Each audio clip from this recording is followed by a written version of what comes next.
29th, 2022. We are approving the claims as audited and authorize the county auditor recorder to issue payment of the same.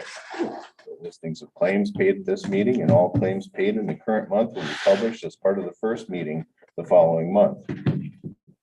We also have the file of Sheriff's Quarterly Report dated 4/1/22 to 6/30/22. General basic service fees of $16,564.31. General basic interest checking of $479. And general basic mileage fees of $2,827.44. We have a manure management plans this morning. First one is Eric Edler, ID number 61858 at 2115 Canfield Avenue, State Center, with changes. That is the end of the consent agenda. I'll entertain motions on this item, please. Mr. Chair, I'll make a motion to approve the consent agenda as printed. Mr. Chair, I'll second that. Okay, we have a motion and a second to approve the consent agenda as presented. Any further comments, questions, or concern? There being none, Sherry, roll call vote, please. Thompson, Yes. Slosson, Yes. Patton, Yes. Okay, motion carries. Item number 6 on our agenda this morning is to approve an amendment for Corey Eldridge site, Marshall County ID 65974. First supplement to the construction permit CP-A 2018-059 issued May 7th, 2018. Give us a heads up on this. Okay.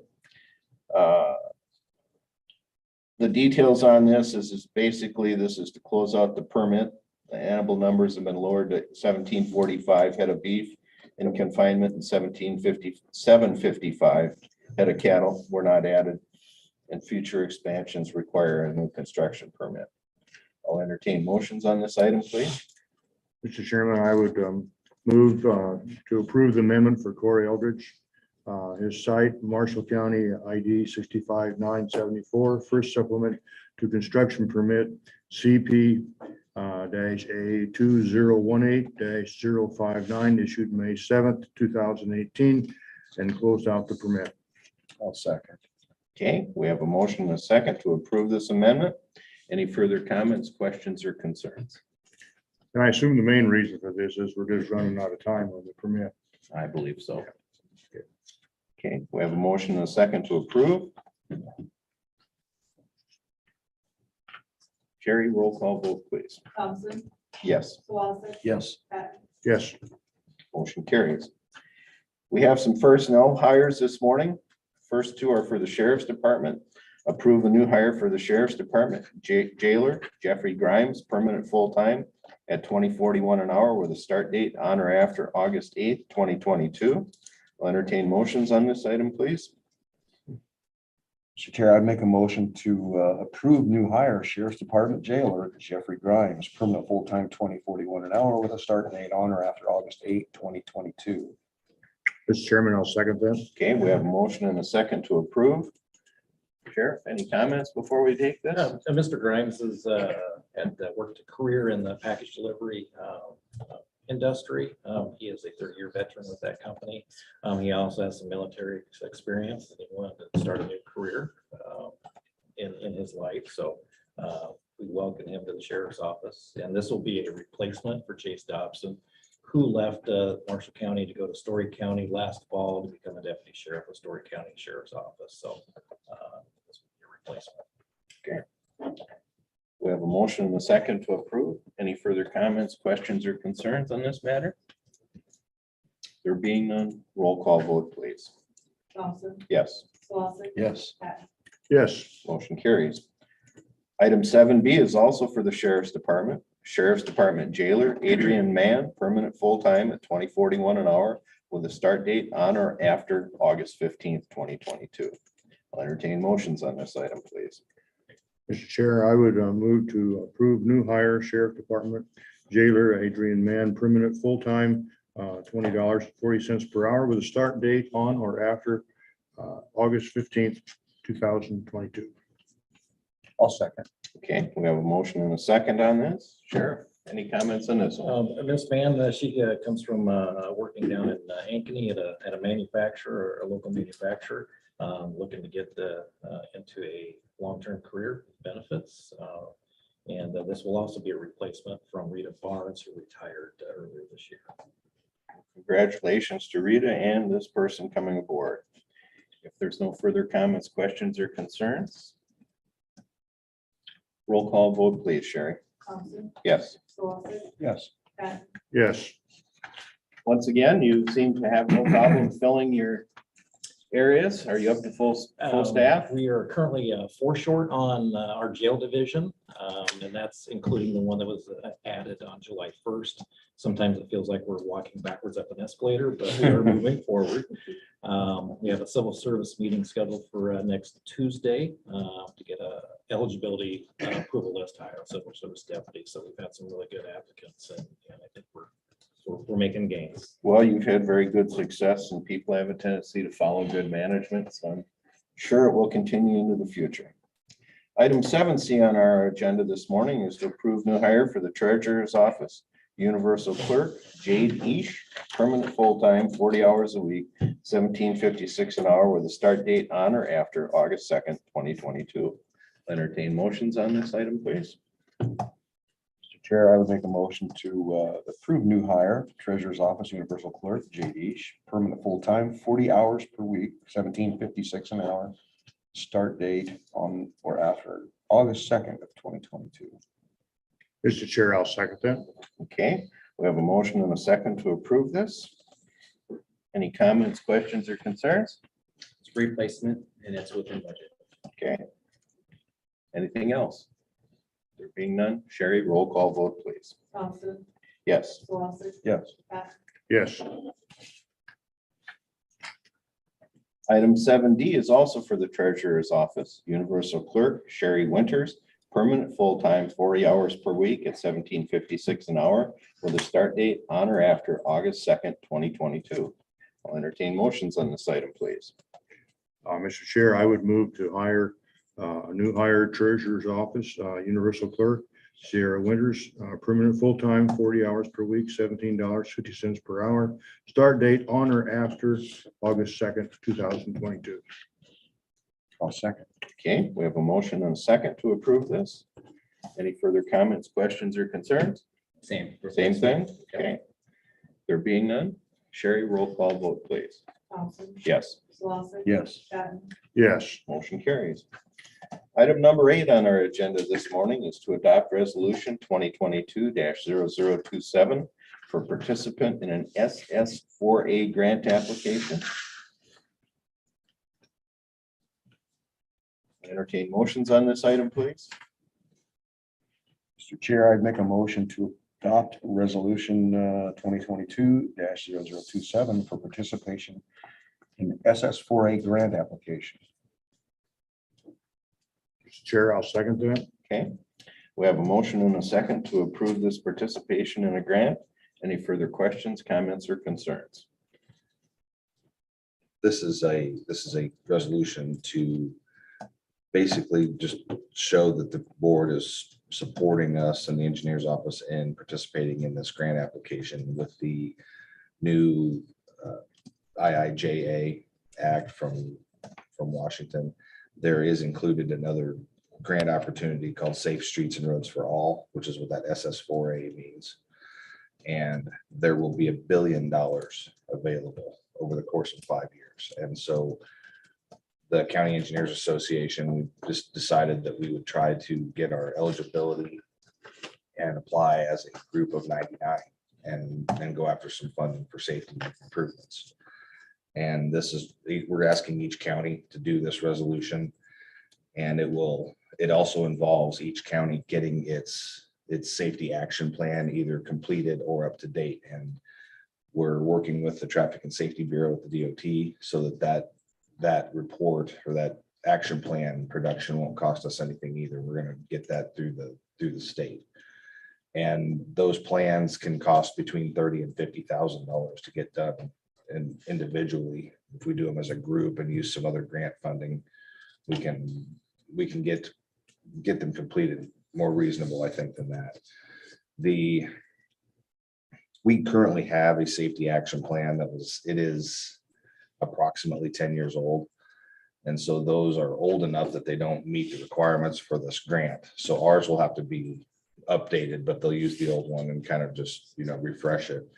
And there are 42 counties of the 99 that don't have them at all that are going to go through and get these safety action plans. But it's a requirement of the Safe Streets for All grant to apply that you have a safety action plan in place. So once we get this plan in place, I'll bring that back in front of the board and we will accept it and say, we've got this plan in action in service. Is this strictly for infrastructure or is this something we do in conjunction with the sheriff's department? I'm not aware of anything for law enforcement with it. It's mostly, I think that the grant is geared toward low-cost safety improvements that can be implemented, because it's easy to do a safety plan and say what makes everything safe, but it ends up costing so much, or it's just something that's not feasible to do. And so they want feasible safety improvements that they can actually see implementation on. Now, is this just for counties or does the state participate? The state is not eligible from what I have seen on the grant. The cities would be eligible. But we are doing this as just the group of counties. And we've had some discussion with the regions because some of the regions saw this money and they're like, well, we're going to go off and get some of this too. And I don't know how that works. If we apply as a group of counties, I don't know that we couldn't also apply with the region if the region chose to. I haven't read the NOFO for it yet. But I know that there's going to be cities applying as well. And we just want to get off to a quick start on this thing and get some applications in because we think there would be, well, obviously it's $1 billion. I think some of it should come to Iowa. It comes to Marshall County. Yeah. Sounds good. Any further questions or discussion? Okay, we have a motion and a second to adopt this resolution. If there's no further questions, concerns, or anything, we will take a roll call vote, please, Sherry. Thompson. Yes. Slosson. Yes. Patton. Yes. Motion carries. Thank you, Paul. Thank you. Item number 9 this morning is to adopt resolution number 2022-0028 to establish the local government opioid abatement fund. I know. Jordan, This go is ahead. so we can create it. Right. We can't create the account number until we do this. And Maria and Jordan are working together to get us signed up online. And then we have to kind of create a committee to figure out what we're going to do with the funds. This will be interesting. Have they said what funds are going to be available yet? Because I know he applied. Yes, and we do have the amounts, but it's very, and I didn't sit in on that, but it's really specific with what you can do with the funds. So that seems like that could be a challenge. Okay. I'll entertain motions on this, please, to adopt this. Mr. Chairman, I would move to adopt the resolution 2022-0028 to establish the local government opioid abatement fund. I'll second. Okay, we have a motion and a second to adopt resolution 2022-0028 to establish the local government opiate abatement fund. Any questions, comments, or concerns? There being none, Sherry, roll call vote, please. Thompson. Yes. Slosson. Yes. Patton. Yes. Motion carried. Item number 10 on our agenda this morning is to consider Marshall County Communication Commission request for county funding of emergency radio monthly access fees, discussion and possible action. Bill, you've pretty much been ramrodding this. You want to bring us up to speed on where you're at and what they've discussed at the meetings. And Joel, I know you've been heavily involved also. Yeah, there's been a lot of questions. I did visit with Diana Richardson here just a couple of days ago. And there's questions about what means what. Not is, but is what means what. And we're talking about the access fees. Diana was telling me that as this thing gets put together, there won't be any access fees. What did you feel, Sheriff? I think some of the confusion too is there's a maintenance fee, which we currently have with Raycom and we've had for ever since we've been on the system, and then there's an access fee to actually access the system itself. Currently, Marshalltown Police Department, Marshalltown Fire, Sheriff's Office, EMA, County Conservation, they pay an access fee, a yearly access fee. And then when we talk about a yearly access fee, that is broken down into the first half and the second half of the fiscal year. That's from July to December, which that agency is responsible for paying half those access fees. And then the second half is paid through a communication center through E911 surcharge. So that's where that fee gets paid through for access to the system that Raycom owns. With the maintenance fee, the maintenance fee is for the radio system itself and the radios that those agencies have. It had been voted on earlier this year through the Marshalltown Communications Commission that they would handle the maintenance fees for the system for those agencies. And I think that came down to all public service safety anyway, a little over 187 radios, I believe, 190, give or take a few, depending on who accesses that system. So, and a lot of that decision was based off of not having to pay access fees through the communication center. So you're taking one part of the money and applying it to the maintenance portion of that bill. So any decision that was made so far by other agencies has been based off of not having to pay access fees to the radio system. Now, when we own the tower, does that affect the access fees not being there? That was a confusion in my mind when I was talking with Diana. She was saying, well, you guys are gonna own the tower and the stuff on the tower. Then, and our conversation got shut off, and I didn't get all my questions answered. But How about the tower we don't own that we use? That will be leased through Raycom. I don't know what they're gonna be. If they charge for that, I don't know, but it'll be our equipment on that tower. the campus Right. equipment on it. yeah, And it's 2 towers. It'd be the Okay, Collins so we have a Tower. total, okay. We have a total of 4. Collins, the Raycom, the one we just built, and then the one that we will have on the tower in the grant. So I guess kind of backing up a little bit, the board had directed the TOB, and I believe that vote was part of that as a representative for the supervisors. Wondering if a power plug is loose, it just keeps rebooting on the end there. Had the TOB, which is made up of those subject matter experts who currently are using the radio system, to come up with a recommendation to the commission and supervisors on if there should be access fees or no access fees. They did have a meeting, I believe, May 3rd, and they had some discussion, and their recommendation was to charge an access fee.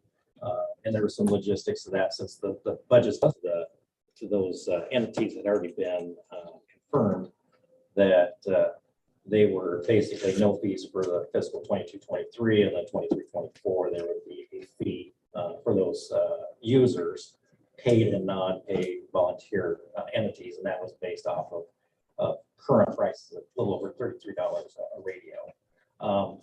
That meeting, they did pass to recommend that. However, there was some more information that was not presented during the meeting. And there were some representatives that were not at that meeting. So they called for a second meeting, and the recommendation was no access fees for all public service safety entities that were using that system. Then it came to the commission, I believe, July 7th. It came to the commission. It had been tabled previously, needed some more information on the actual, the numbers, the physical numbers from Raycom radios that were currently accessed, the fees that were currently being assessed. And it ultimately came down to the commission. The recommendation was to the supervisors was to set aside a levy or to budget for at a set amount that's approved by MCCC, the Marshalltown Communications Commission, And also, no government public service will pay access fees. That was the recommendation of the commission. So who do we have that's not government or public service using this other than the hospitals? I believe the discussion was if we did have a private ambulance service come in for special events, that would be a non-public service to Marshall County. Anyway. Other than that, secondary roads, I believe, was defined by the commission and TOB as a public service for those emergency events. Which would be the secondary roads for Marshall County, and then public works for our other communities. And this would also set us up for, like Sheriff just mentioned, if we were to have another ambulance service come in and even set up, you know, a business in our county, or if we had other services. I can't think of anything right off the bat, but maybe a towing service or somebody else that was private. If you chose to let them onto that system, then it gives us the option to have them pay for that service. For those who are listening, this is Tim Elton speaking, correct? Correct. Yeah, okay. Also, we do have an invoice from Raycom that I got about a week ago, and it is for the monthly reoccurring tower operations at Iowa Avenue and Collins Tower sites. That's $27.50 a month. Is that something? Who's supposed to pay that? I'm reached out to Raycom and Kim and Ron, the two on this. We received a bill. We started receiving monthly maintenance bills, which was agreed upon early on because we don't know when the system is actually going to turn over to Marshall County. But however, I did get a 6-month EDAX access fee for a little over $13,000, and the other entities did too. Part of my question is those public service entities that generally pay that first half access fees, and the communications center pays the second half. How is that going to be divided up? I was under the impression this was going to be billed monthly, because if we have a tentative turnover date of October, November, how is that money going to be split up among those entities that are currently paying that first half of those EDAX fees? So I think we're working through that to get some answers. It might just be a billing conflict, but I think we're going to work through those issues at some point. Okay. Sounds to me like you haven't quite come up with all the answers yet for us to make a decision. I think there are other things we haven't even talked about yet that we need to consider on this thing. I do also want to say that we need to probably look at the budget and make sure that the Communications Commission can do the levy for enough money. And I think that was a concern. We don't really have a number what that's going to be. We have a tentative number. Again, that was based off of not having to pay access fees, which was the recommendation of the TOB and the commission. Yeah.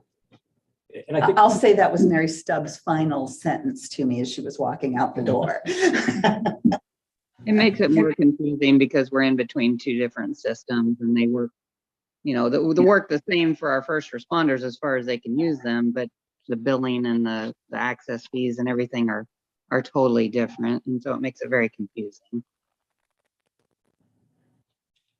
Personally, I'd rather hear this recommendation from the commission, not the technical oversight board. That board was designed for technical issues, not budgetary decisions.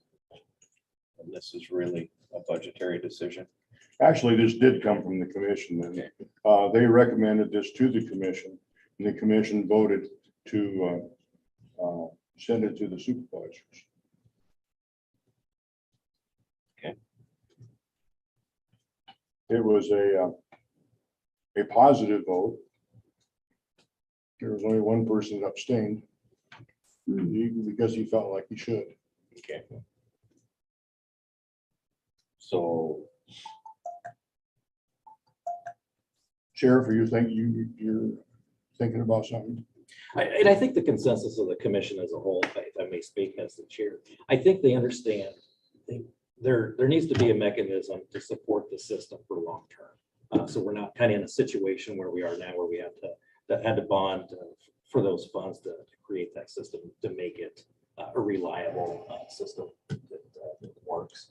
And I think that was the consensus of those commission members, is there needs to be something to sustain at least a portion of it. It comes a realization, yes, it's going to be difficult, a decision to make to sustain that long term, but it's not going to last forever. It's going to be one of those situations where it's going to have upgrades. There's going to be maintenance on the system as a whole, and we're talking towers, equipment on the towers.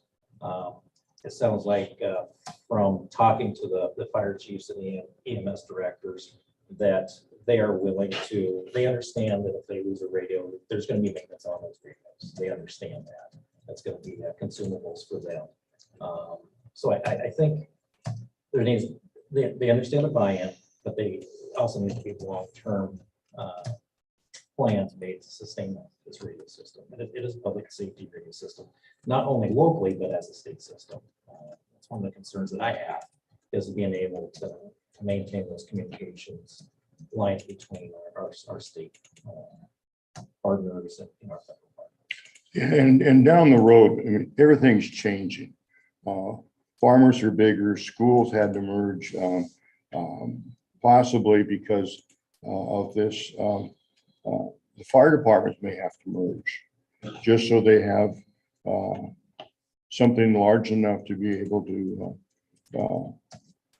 have the funds to do what they need to do. There's a lot of changes in the near future, I think, and so that all weighs into what our decisions are here too. I'm not so sure we're not going to see our fire departments be forced to merge because of personnel issues. Oh, definitely. Having enough individuals to volunteer, because it's just plain drying up. Yep. Staffing is becoming an increasing problem across the board. That goes for EMS also. Yeah, we're volunteerism in general. And I know probably even law enforcement, the reserves that come in and volunteer, they're down, I'm sure. Volunteerism is really low. Yeah, but considering that too, we're hopefully we don't have to consolidate too much, because that means that much more wait time for those that are waiting for help, more distance between. So we're working really hard on the other side too. There's a different issue, but joins with that, working really hard to find ways of increasing volunteerism and paying for schooling if that's what's needed for those volunteers and etc. So yeah, hopefully we can make it a little easier on those departments though, and help out where we can financially. And if I can add to that too, is the conversation that I had with several of the fire chiefs and fire department members along with EMS is they're raising those funds to pay for this equipment, purchase their radios. They're doing fundraising events to help at least offset those costs for equipment. Their budgets are really, really tight. I didn't realize until I was part of this process that how lean they run with their budgets. And there's some departments that are running, 50% of an access fee that we currently pay would be 50% of their budget for your budget. And that's not even fuel costs. It's going to be difficult for some departments to maintain those access fees if that's what's decided.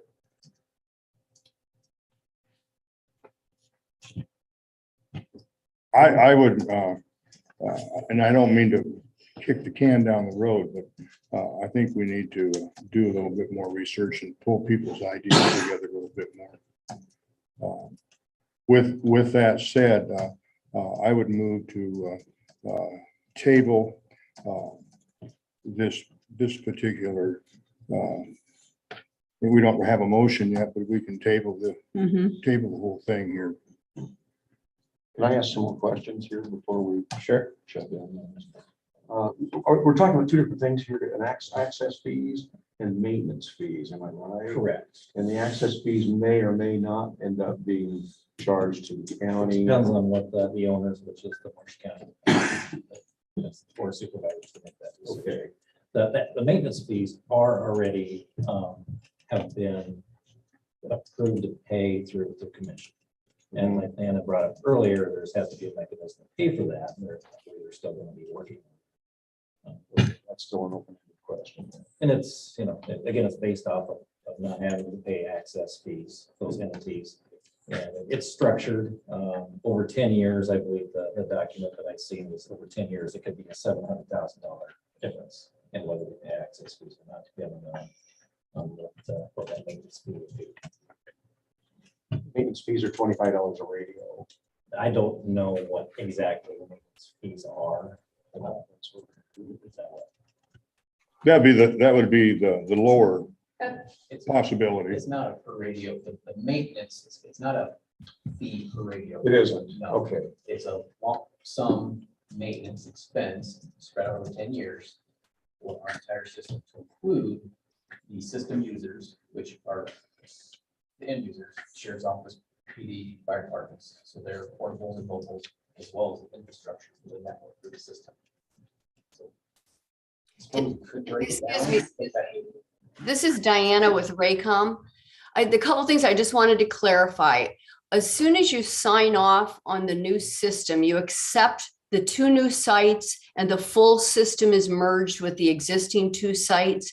As soon as you sign off on that, you quit paying us any access fees. So there's no more access fees involved. And then your first maintenance payment will be due, and it's only a very minute portion of what the next year's would be, because it's only for the existing radios and infrastructure that have been in place.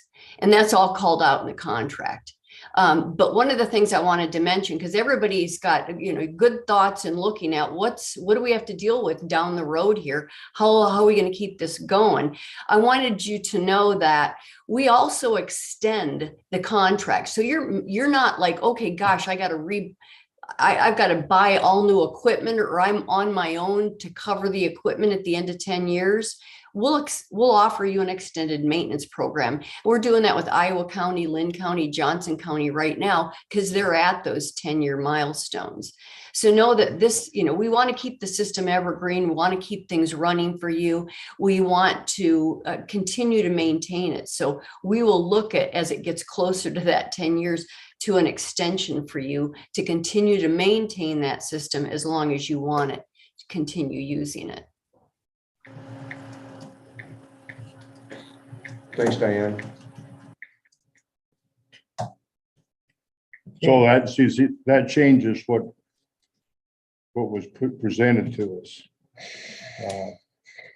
from the TOB. They wanted us to pay access. Diana's saying that isn't gonna be part of the program. Well, that'll make that a moot point. Yes, But you're still gonna have your maintenance. we got things to do. Okay. And so I'll stick with my motion that we table this and come back.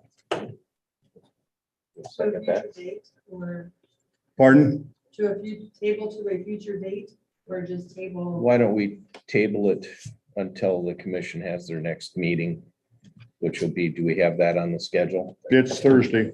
Thursday? Mhm. Are you comfortable covering this at our next meeting then? Mhm. Okay. As a commission member. Chairman, if I could add something in real quick. Just to clarify the TOB's position on this, the TOB, I think fully understood there's no per se access fees going to Raycom with the switchover. The TOB's discussion of access fees is more in the sense of some sort of fee that might have been put into a capital improvement fund, or, to help maintain the system, add new equipment, replace things as they need replaced. But we did fully understand that there's not a actual access fee to Raycom, but the TOB considered it as, is there some sort of fee we want to establish that would help offset the cost over time for replacement of equipment, just to clarify that. Yeah, thanks, Ben. And that's why I'm saying there's more things to consider, and we needed a little bit more time to look at all those things. So thank you. Okay, we have a motion and a second to table this until our next scheduled regular board meeting.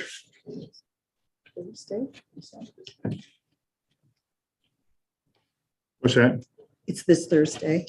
Yes, it'll be our but next Oh, yeah. we Yeah. will cover, we're tabling this Mhm. until our next Good. scheduled. Till board meeting. our next board. meeting. Fall. One other, I mean, and maybe this has already been done, but the engineer and me would want these costs with their real proper names on paper somewhere, so we can talk about who pays what Exactly. in a tabular format. That, Yeah. I'd like to see that also, Spreadsheet. because from day one, when we got into this project, the inclination was the county would own the tower and pay for the tower, but not the radios nor the maintenance of the radios or replacement. That would be of the responsibility of the individual departments and the cities within those departments in their own budgets. So I'd like to hear this information and get that back. So that being said, we have a motion and a second to table. Any further discussion, questions, or concerns? Briefly. Would you come up because they can't hear you on the, so the owl picks it up. As a commission member, so we can, when we have a meeting on Thursday, what exact information are you all looking for? So we can research that and have that prepared. I want to see actual numbers involved, firm numbers, For who's paying what, you know. maintenance is being paid for by the commission.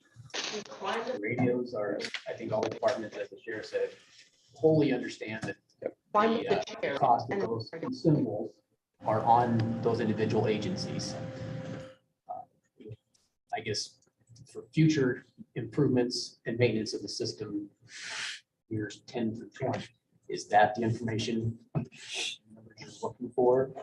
'Cause Probably also all those fees too, to just see I everything, want to see what these fees are. maintenance. we've got that, that's in the 10-year contract. Okay, so probably one sheet kind of showing all of that stuff and what the access fees currently are and that what's going away. Well, so 911, as the half that the sheriff talked about, they pay roughly $37,500, which is half of the 189 subscriber units currently paying Raycom access fees.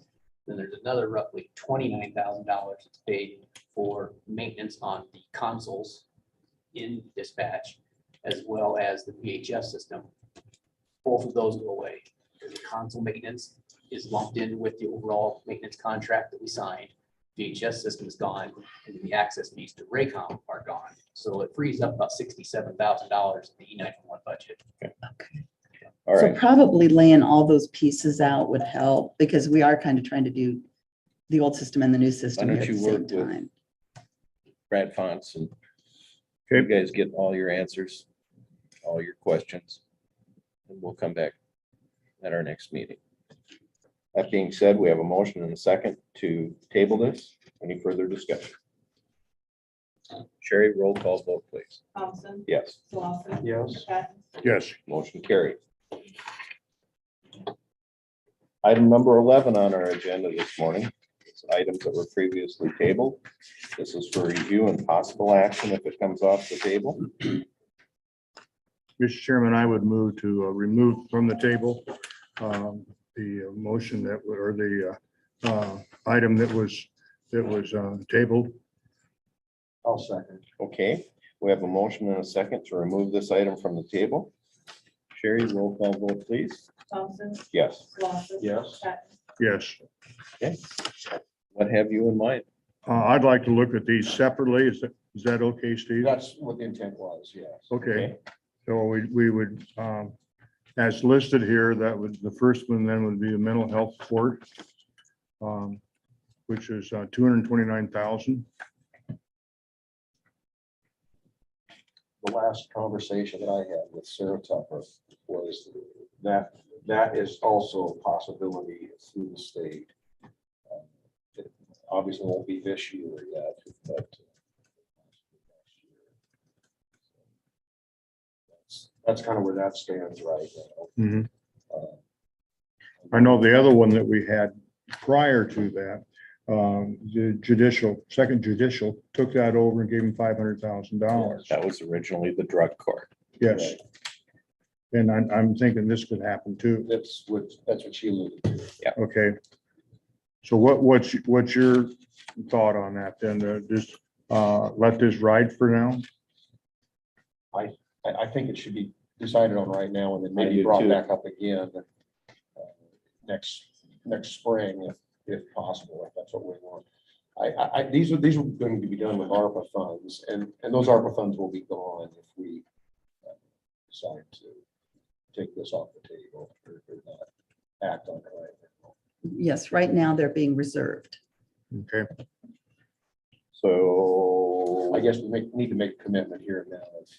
I will entertain motions then regarding the $229,000 of reserve funds for mental health court in the ARPA funds, I guess would be what we're looking at.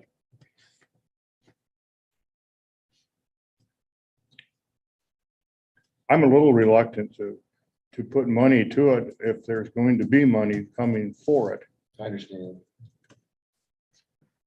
And I know it was the intent of the board to spend this money on infrastructure as opposed to programs like this. So What's your motion then? I would move that we remove the mental health court, 229,000. Remove it from being considered for this.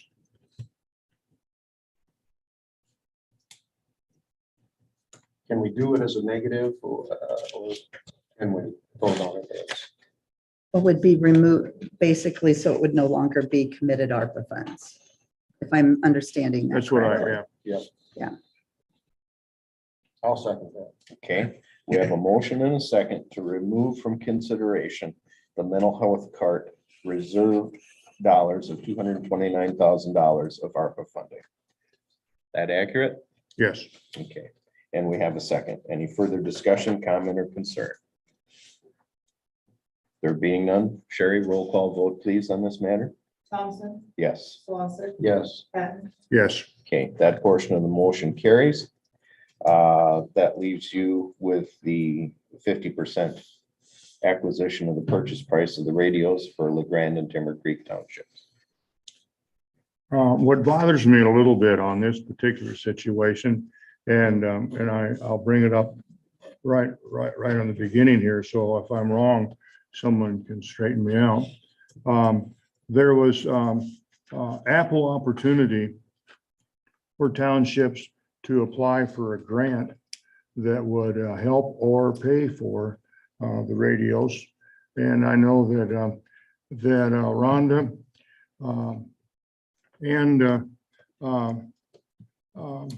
well, Rhonda for sure, but I think Kim also. I think Kim helped for right up to the very last night, helping these townships apply for the grant money.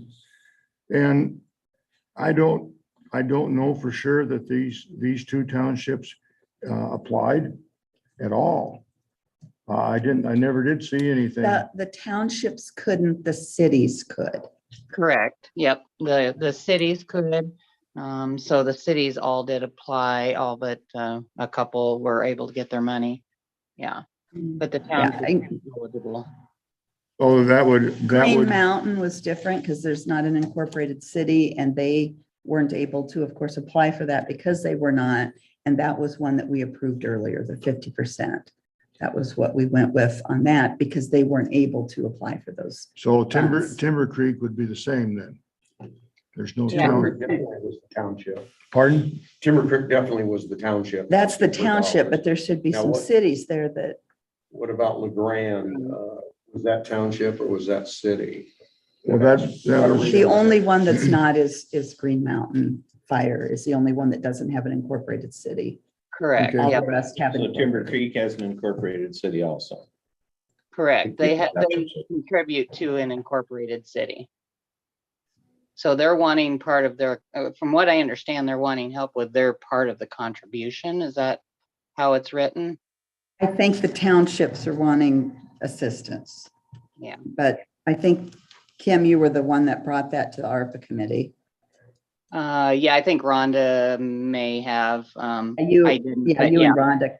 yep, correct. And that was a request from those townships. And from what I gather, and Rhonda had gotten the request from those townships that they wanted assistance with their part of what they would be giving to the incorporated city that has their fire department that covers that area.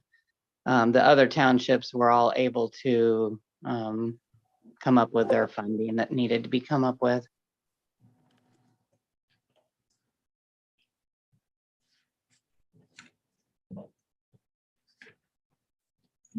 The grant procedure was quite a while ago.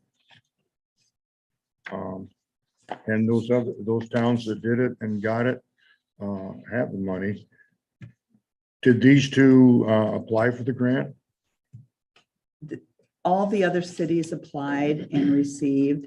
The other half of the funds, the townships are asking, and it's due to what they're utilizing their funds for. And I'm So trying to these- go these back. Two areas, they received ARPA funds. They're just asking the county to make up The the cities, non-portion of the ARPA funds for this expense. Is that the way I'm understanding this? Yeah, that was exactly. my understanding, yeah. Yeah, that's what I understand also. Yep, so the cities applied for the grant funding. They applied that towards what they would owe for their portion of the radio project. And then the rest was divided out amongst the townships that are covered by that fire department. And then these are the only two that came forward that couldn't come up with their portion of what was still owed.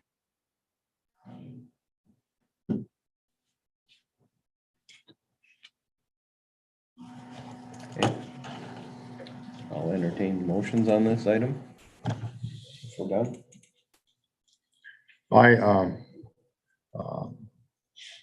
I feel like if everybody else was able to do that, and again, I'll ask again to be sure, both of these had 50% of their money given to them from their grant. We don't know because it was the cities that applied, and it's up to the cities of how much they're gonna fund. The city for Timber Creek would be Haverhill, am I right? Yeah. And that's the only city, I think, too, in that one. Mhm. Was one of these the Gilman hiccup where the city clerk left? And We got the money, we found the money, so they, Yeah, that Gilman was got their correct. money. Yeah. Yeah. Thanks to Senator Ernst's aide that I had his contact, he helped us, and they have it. So that was great news that, because then that solidified all the cities got what they applied, got their funding. Mhm. Okay. I mean, Haverhill's was a pretty small amount, but still got it.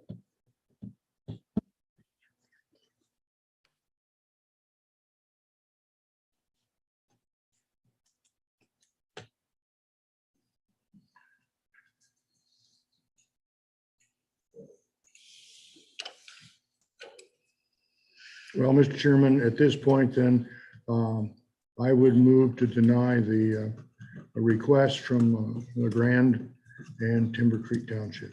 So you want to remove it from consideration. Yes.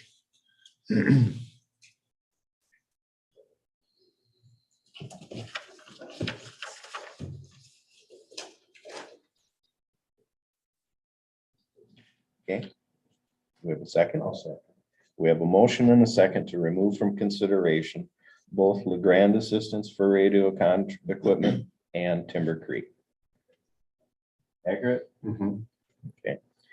Any further comments or discussion? There's Being- LeGrand Township, but Timber Creek Township, right? Is that- Right. Yes. Yep. Any further discussion? There being none, Sherry, roll call vote, please. Yes, Lawson, Yes. Patton, Yes. motion carries. Moving on, is item number 12. This is public forum. This is the time set aside for the public to make comments on topics of county business other than those listed on this agenda. No action will be taken on any of these topics brought up in public forum. Nan, what do you have for the good of the order? I wanted to add some clarification to Friday's meeting. Sorry, I was not able to be there.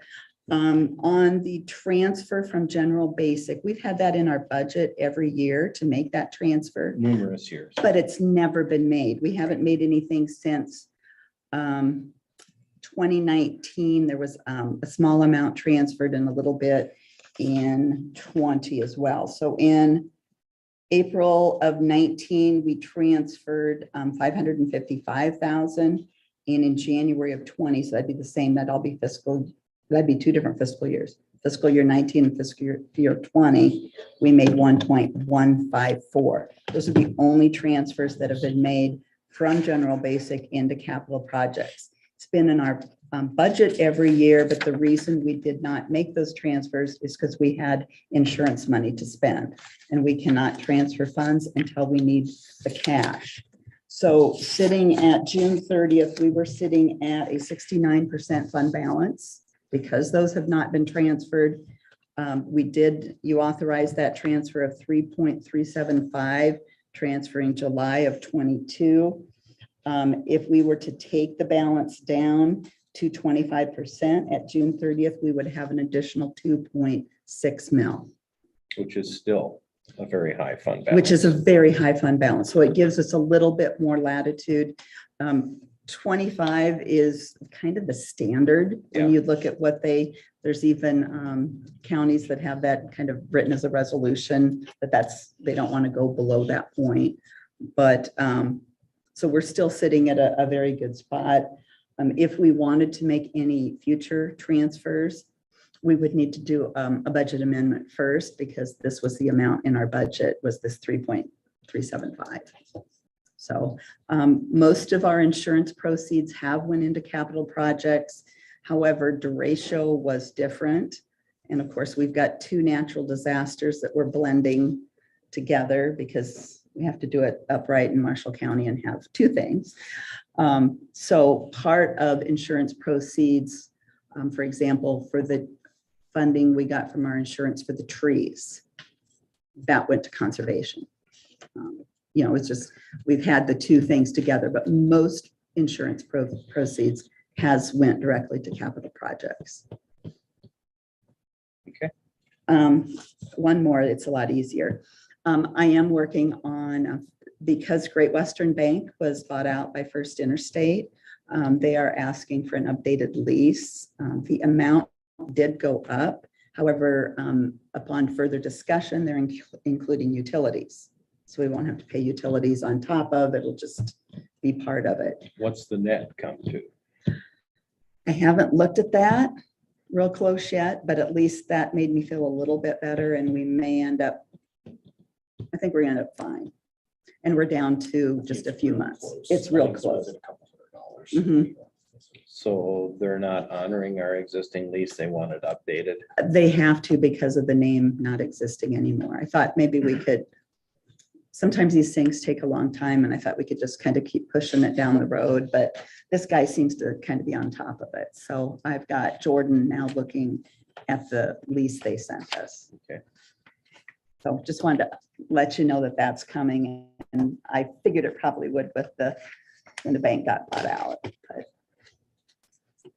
Anybody got anything else for the good of the order? Just a reminder that, like was just discussed, the 911 Board, Communications Commission, Emergency Management Commission meetings are early this month again. They are this Thursday, 5:30 start time for 911, and the rest to follow at the Sheriff's Office. We'll be back to regular second Thursday of the month next month. Okay. That appears to be it. Going once, going twice. Okay. We're going to move on to item number 13, which is adjournment. The next regular session is August 16th, 2022 at 9:05 a.m. All business to be acted upon at that session should be submitted to the County Auditor and Recorder's Office or the Board of Supervisors Office by Wednesday, August 10th, 2022 at 12 p.m. There being no further business to come before the board, this meeting is adjourned at 10:01 a.m.